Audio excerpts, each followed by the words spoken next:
तो दोस्तों ये कहानी है एक अपराजिता नाम की लड़की की, जो कि बहुत ही सीधी सादी थी, जिसे यूपीएससी का कुछ भी नहीं पता था।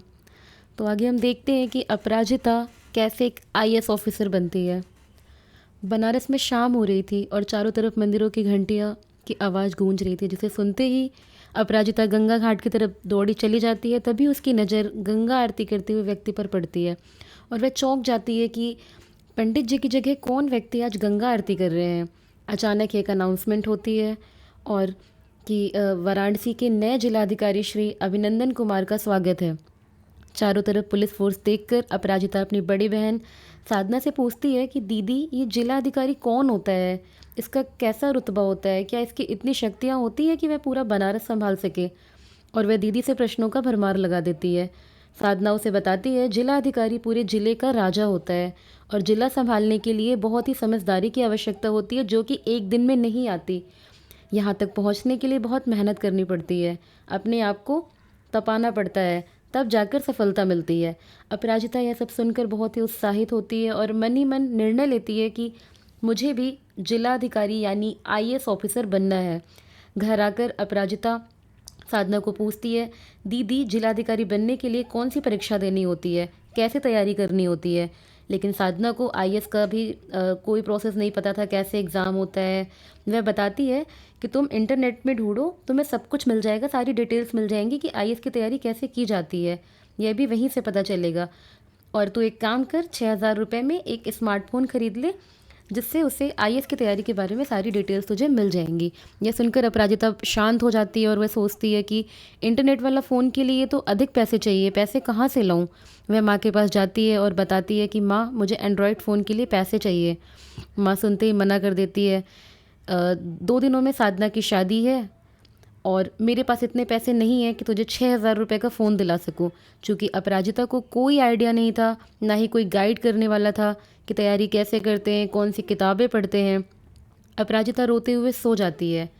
ठीक 10 दिन के बाद ही अपराजिता का जन्मदिन आता है और साधना उसे एक स्मार्टफ़ोन गिफ्ट करती है, जिससे कि अपराजिता की खुशी का ठिकाना नहीं रहता। वह इंटरनेट में धीरे धीरे सारी जानकारी इकट्ठा कर लेती है, कैसे पढ़ना है, क्या पढ़ना है, और मार्केट जाकर सारी किताबें इकट्ठी कर लेती है।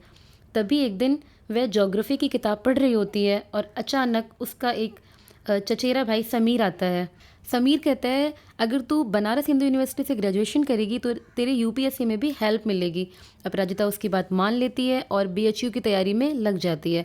चूँकि कट ऑफ थोड़ा हाई जाने की वजह से उसका एंट्रेंस एग्ज़ाम क्लियर नहीं हो पाता और वह बहुत ही ज़्यादा दुखी हो जाती है। वो दौड़कर फिर गंगा घाट में पहुंचती है और अचानक उसे वह जिला अधिकारी अभिनंदन कुमार याद आ जाते हैं और उसका उत्साह फिर से वापस आ जाता है। वह साधारण कॉलेज में एडमिशन ले लेती है और आईएएस की तैयारी में फिर से लग जाती है। एक तरफ अपराजिता का ग्रेजुएशन होता है और दूसरी तरफ आईएएस की तैयारी जोरों शोरों से चल रही होती है। आखिरकार एग्ज़ाम का दिन आ जाता है और अपराजिता यूपीएससी एग्ज़ाम सेंटर पहुंचती है और वो देखती है कि ये तो यही बनारस हिंदू यूनिवर्सिटी ही है। वह एग्ज़ाम देने जाती है तो पहले तो थोड़ा मायूस होती है कि मैं अगर बीएचयू में एडमिशन नहीं ले सकी तो मैं आईएएस क्या बनूंगी। लेकिन थोड़ी देर में उसके मन में ये भी आता है कि बनारस हिंदू यूनिवर्सिटी ना सही तो क्या हुआ, मैं यूपीएससी का एग्ज़ाम क्वालिफाई करके लवासना अर्थात लाल बहादुर शास्त्री ट्रेनिंग एकेडमी जाऊंगी, वहाँ की लाइफ जीऊँगी और बहुत कुछ सीखूँगी। तभी घंटी बजती है और परीक्षा हॉल में अपराजिता प्रवेश करती है। चूँकि उसने दिन रात मेहनत की थी, उसकी मेहनत रंग लाती है और उसका पहले ही प्रयास में प्रीलिम्स एग्ज़ाम क्लियर हो जाता है। अब अपराजिता मेंस की तैयारी में लग जाती है। चूँकि मेंस की जो टेस्ट सीरीज़ है वो ज्वाइन नहीं कर पाती, जिसके कारण उसका जो कॉन्फिडेंस होता है, आत्मविश्वास होता है, बहुत कमज़ोर होता है और वह इंटरनेट में देखती है कि आंसर राइटिंग स्किल को कैसे ठीक करें। वहाँ उसको टेस्ट सीरीज़ का ही सुझाव मिलता है। वह इस बार माँ से फिर से पैसे मांगती है कि टेस्ट सीरीज़ के लिए आप मुझे पैसे दे दो, क्योंकि बिना मेंस एग्ज़ाम की टेस्ट सीरीज़ लिखे हुए मेंस में सिलेक्शन लेना पॉसिबल नहीं है। फिर भी वह खुद से प्रयास करती है, लेकिन उसका 10 नंबर से मेंस रुक जाता है।